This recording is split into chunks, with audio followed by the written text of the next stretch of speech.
Olá, hoje é sexta-feira, 21 de outubro. As regras do processo de adoção de crianças e adolescentes devem mudar e a população pode contribuir com sugestões até novembro. Para falar sobre o assunto, a gente recebe no estúdio a promotora de justiça Clarissa Simões Machado. Reforma tributária, educação fiscal e imposto justo. O assunto foi tema de um encontro aqui na UPF. Toda sexta tem dica de cinema para o fim de semana e ainda no quadro Acorde, o trabalho de um pintor de aquarela nascido na Serra Gaúcha e que foi aperfeiçoar sua arte fora do país. Essas e outras informações a partir de agora no canal de notícias. Fique com a gente porque aqui você encontra mais conteúdo.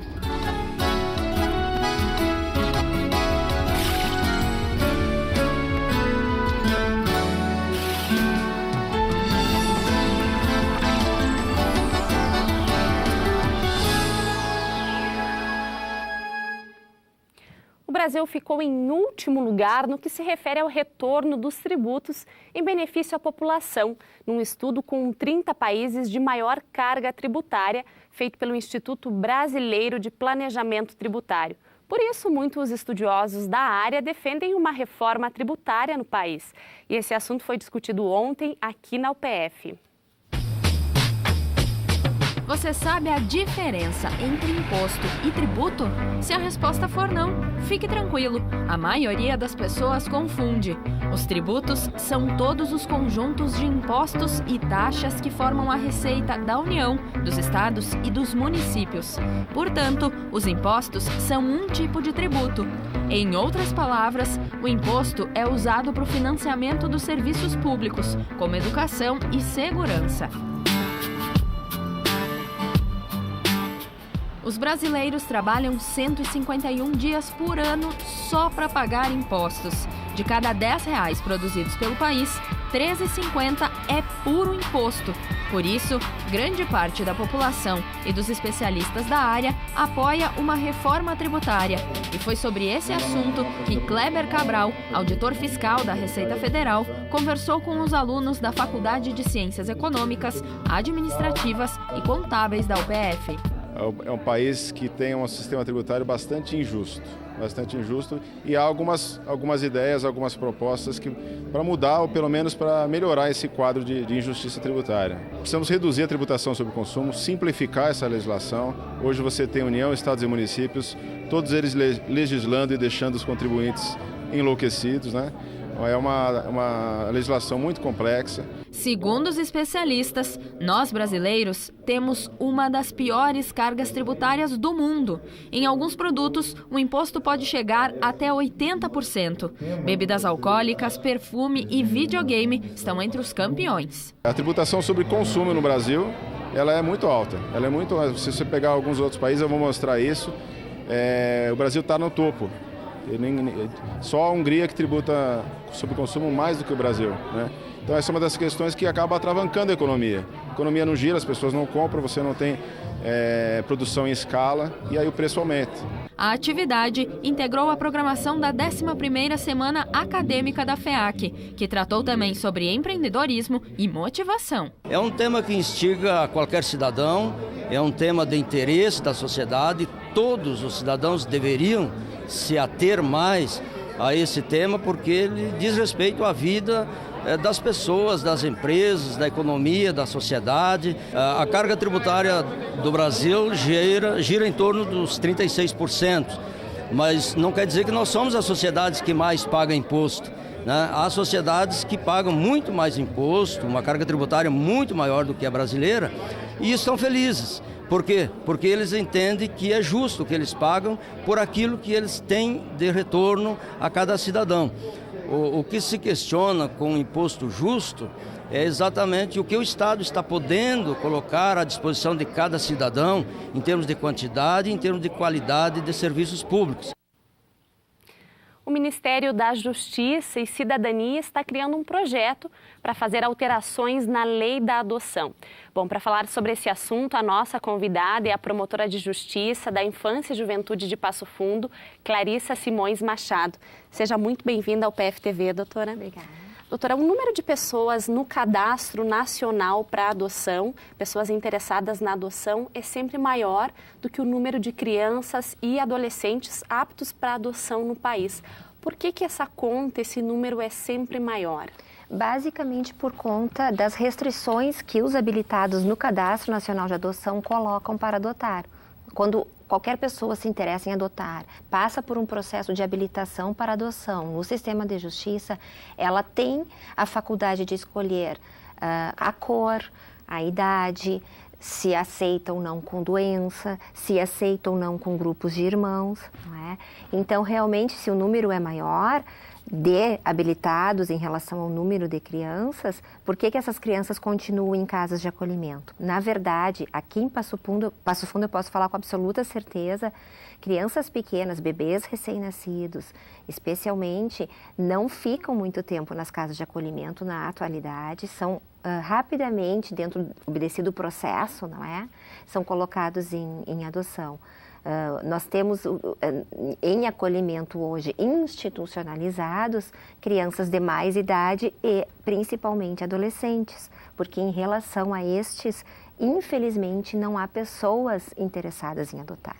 Qual é a motivação da maioria das pessoas que faz o cadastro para adoção? Eu sempre costumo colocar isto.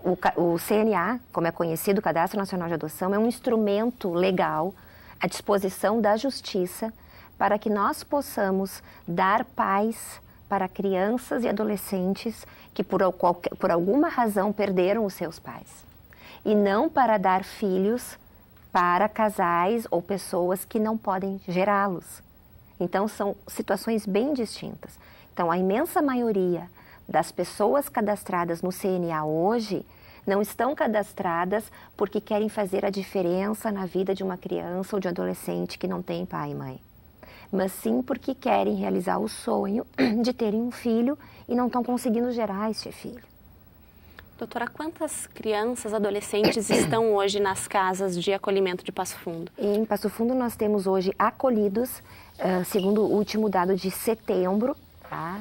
56 crianças e adolescentes. Dessas 56, 8 estão em famílias acolhedoras, que é um programa diferente do programa de acolhimento institucional, e as outras 48 distribuídas nas nossas 4 casas de acolhimento institucional de Passo Fundo. A grande maioria dessas crianças são crianças com mais de 5 anos e adolescentes que muitas vezes vão passar, para o resto da sua vida aguardando pela adoção, porque não tem pessoas interessadas na adoção tardia. É bem como eu te falei, a imensa maioria sim. Os entraves que nós verificamos hoje para desinstitucionalizar essas crianças são a falta de interessados, não é? E também, muitas vezes, os empecilhos porque quando uma mãe, um pai, especialmente as mães, porque a maioria são crianças, muitos casos são crianças que a gente nem identifica a paternidade, mas quando a mãe abre mão do exercício do poder familiar no nascimento da criança, ou mesmo não abrindo mão quando ela abandona o processo, é muito rápido. Por vezes, esse processo que era para durar 4 meses se estende a 1 ano, em média, porque os pais não abrem mão deste exercício do poder familiar e vão se valendo de recursos e produção de provas que nós temos que abrir para isso, para não gerar nenhuma nulidade, que por vezes atrasa. Mas não vai passar aqui em Passo Fundo muito mais do que 1 ano, e ainda assim quando se tratar de um processo resistido pelos pais. Bebezinhos e crianças pequenas são colocadas muito rápido em adoção. A gente pode falar que aqui na nossa comarca o processo funciona, os processos são ágeis? Sim. O que acontece é, como a imensa maioria quer criança recém-nascida ou até 3, 4 anos de idade, e não aceita irmãos, não aceita restrições de doença, haverá um número infinitamente maior de pessoas interessadas neste perfil do que crianças desta faixa etária com essas restrições. E por isso que demora, em média, o que se costuma dizer? Que se espera, em média, 5 anos um processo de adoção. Não é o processo de adoção, tá? O que se espera é ser chamado não é, para adotar uma criança desta faixa etária, porque há muito mais interessados do que crianças disponíveis. E porque também acontecem muitas adoções à brasileira, não é? Pessoas que não querem esperar esse tempo, ou mesmo não, estando ou não cadastrados, e se aproximam de uma criança, mantêm um vínculo com ela de 1, 2 anos e depois procuram o sistema de justiça para regularizar a situação. Não é? E daí fica muito difícil, quase impossível para o juiz punir a criança, tirar a criança que já vê como pai e mãe, não é? Aquelas pessoas, e acabam fazendo o que nós conhecemos como adoção à brasileira. Isso também é um fator que atrasa muito. Agora, esse projeto que o Ministério está criando para fazer alterações na lei, como que a população pode participar e dar sugestões? Eu acho que antes de participar e dar sugestões é importante se informar. Entende? Porque muitas das sugestões que estão sendo dadas são relativas a alterações que, na verdade, não são necessárias porque já existem. Por exemplo, a atual legislação prevê que o processo de adoção tem que durar, em média, 4 meses. Não é? Se isso não está acontecendo na sua comarca, tem que se informar. Por quê? Não é? Podem procurar o Ministério Público, o Judiciário, não é? Para tentar verificar o porquê desta demora. Mas é uma alteração que, a meu ver, nem precisaria ser cogitada, porque já está na lei. Rapidamente, doutora, o Ministério Público aqui de Passo Fundo já vem trabalhando e lança oficialmente mais um programa, né, de incentivo à adoção. Que programa é esse? Na verdade, o programa não é de incentivo à adoção. O programa de apadrinhamento afetivo é um programa que incentiva as pessoas a apadrinharem, não a adotarem. Então, pessoas que não querem adotar uma criança por suas razões pessoais, mas que têm interesse de apadrinhar, no sentido de ter um contato periódico com ela, de levar para passear, finais de semana, propiciar férias, auxiliar em estudos, em atividades, elas poderão, então, buscar esse serviço. É um programa de iniciativa do Ministério Público, que teve adesão da Secretaria Municipal de Assistência Social e do Poder Judiciário. Será lançado oficialmente no dia 29 de novembro, às 13h30, no auditório das Promotorias de Justiça. Tá certo. Muito obrigada pela sua participação aqui no canal de notícias e um bom trabalho. Obrigada. Meetings são encontros públicos de estudos para empreendedores para viabilizar projetos que possam ser aplicados na sociedade. E a partir de agora, o PF Parque passa a realizar essas reuniões de 15 em 15 dias. Hoje pela manhã, representantes de empresas regionais e gestores do UPF Parque se reuniram para trocar experiências e compartilhar ações de inovação. Na agenda, a captação de recursos para estimular a ciência e a tecnologia, por meio de financiamentos públicos. Nestes encontros serão tratados assuntos que tenham relação com as demandas e necessidades das empresas e também com o desenvolvimento da região. E o reitor da UPF foi eleito presidente do Comung. O professor José Carlos Carles de Souza assumiu a presidência do Consórcio das Universidades Comunitárias Gaúchas ontem à noite. A eleição aconteceu durante o 4º Fórum de Gestão e Inovação em Porto Alegre. Integrado por 15 instituições de ensino, o Comung é o maior sistema de educação superior em atuação no Rio Grande do Sul e atende a mais de 50% dos universitários gaúchos. E depois do intervalo, no quadro Acorde, o trabalho de um pintor de aquarela, nascido na Serra Gaúcha e que foi aperfeiçoar sua arte fora do país. Nós já voltamos.